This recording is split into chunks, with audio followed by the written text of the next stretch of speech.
2026ஆம் ஆண்டு வைகாசி மாதம், அதாவது வைகாசி மாதத்தில் மேசராசியை பற்றி நாம் பார்க்க போகிறோம். சந்திர மங்கள யோகம்.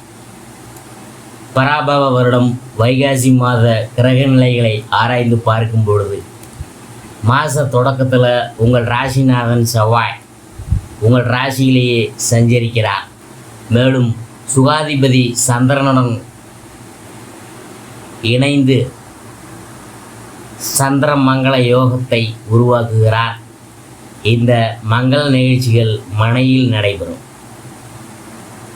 தனஸ்தானத்தில் புதன், சுக்கிரன், சூரியன் சேர்க்கை பெற்றிருக்கிறதுனால வருமானமும் வளர்ச்சியும் உயரும். எதிர்கால நலன் கருதி எடுத்த முயற்சிகளில் வெற்றி கிடைக்கும். குடும்ப ஒற்றுமை பலப்படும். ஆரோக்கியம் சீராகி உற்சாகத்தோடு பணிபுரிவீங்க. உத்தியோகத்தில் எதிர்பார்த்த சலுகைகள் கிடைக்கும். பொறுப்பெயர்ச்சிக்கு பிற்பாடு எதிர்பார்த்தபடியே இடமாற்றம், வீடு மாற்றம் ஏற்படும். மிதுனம் சுக்கிரன், அதை பற்றி பார்க்கும்பொழுது வைகாசி 1ஆம் தேதி 15/5/2026 அன்று மிதுன ராசிக்கு சுக்கிரன் செல்கிறார். உங்கள் ராசிக்கு 2, 7 ஆகிய இடங்களுக்கு அதிபதியானவர் சுக்கிரன் சகாயஸ்தானத்திற்கு செல்வதால் எல்லா வழிகளிலும் நன்மை கிடைக்கும். எதிர்பார்ப்புகள் நிறைவேறும். உள்ளத்தில் நினைத்ததை உடனடியாக செய்து முடிப்பீங்க. தைரியமும் தன்னம்பிக்கையும் அதிகரிக்கும். பயணங்கள் நலன் பெறும். பணியாட்களால் ஏற்பட்ட பிரச்சனைகள் அகலும். சகோதர உறவு பலப்படும். பொது வாழ்வில் இருக்கிறவங்களுக்கு புதிய பொறுப்புகள் கிடைக்கும். மிதுனம் சுக்கிரன் வைகாசி 12ஆம் தேதி 26/5/2026 அன்று சொந்த வீடான மிதுன ராசிக்கு புதன் செல்கிறார். அந்த வெற்றிக்குரிய ஸ்தானம் என்கிறதுனால தொட்டவை துலங்கும். வழக்குகள் இருந்தால் அதில் வெற்றி கிடைக்கும். வாகனம் வாங்கி மகிழும் யோகம் உண்டு. உத்தியோகத்தில் கேட்ட இடத்திற்கு மாறுதல்கள் கிடைக்கும். உயர் அதிகாரிகள் உங்கள் விருப்பத்தை பூர்த்தி செய்வாங்க. ஒரு சிலர் விருப்ப ஓய்வில் வெளிவந்து சுய தொழில் தொடங்கும் முயற்சியெல்லாம் ஈடுபடுவாங்க. கொடுக்கல் வாங்கலில் இருந்த தேக்கங்களை மாறும். வைகாசி 12ஆம் தேதி 26/5/2026 அன்று கடகராசிக்கு செல்லும் குரு அங்கு உச்சம் பெறுகிறார். அவர் பார்க்கும் இடங்கள் அனைத்தும் புனிதமடைந்து நல்ல பலன்களை வழங்கப் போகுது. அதே நேரம் அர்த்தாஷ்டம குருங்கிறதுனால ஆரோக்கிய தொல்லை உருவாகும். ஆகாரத்தில் கட்டுப்பாடு செலுத்துவதன் மூலம் ஆரோக்கியத்தை சீராக்கி கொள்ளலாம்.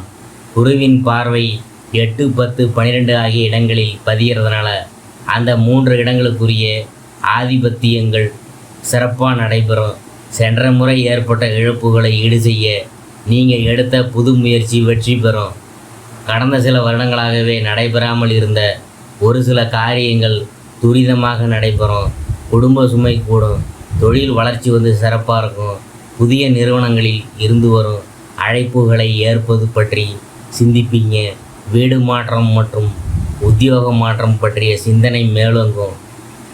எதற்கும் ஒரு முறை சுயசாதகத்தை புரட்டி பார்த்து முடிவெடுக்கிறது நல்லது.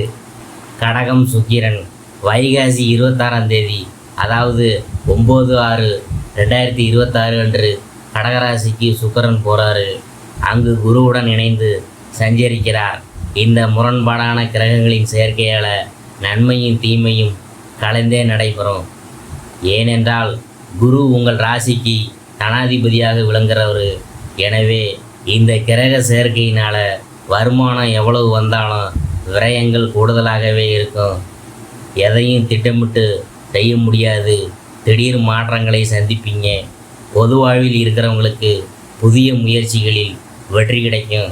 வியாபாரம் மற்றும் தொழில் செய்கிறவங்களுக்கு கூட்டாளிகளால் நன்மை உண்டு. கலைஞர்களுக்கு புதிய ஒப்பந்தங்கள்லாம் வந்து சேரும். மாணவ மாணவிகளுக்கு கல்வியில் தேர்ச்சி உண்டு. பெண்களுக்கு குடும்ப சுமை வந்து கூடும். செலவுக்கேற்ற வரவு வந்து சேரும். இந்த மாதம் ஆணைமுகன் வழிபாடு ஆனந்தம் வழங்கும். பண தேவையை பூர்த்தி செய்யும் நாட்கள் வந்து பார்த்திங்கன்னா மே 17, 18, 22, 23, ஜூன் 2, 3, 7, 8, 13, 14. மகிழ்ச்சி தரும் வண்ணம் வந்து மஞ்சள்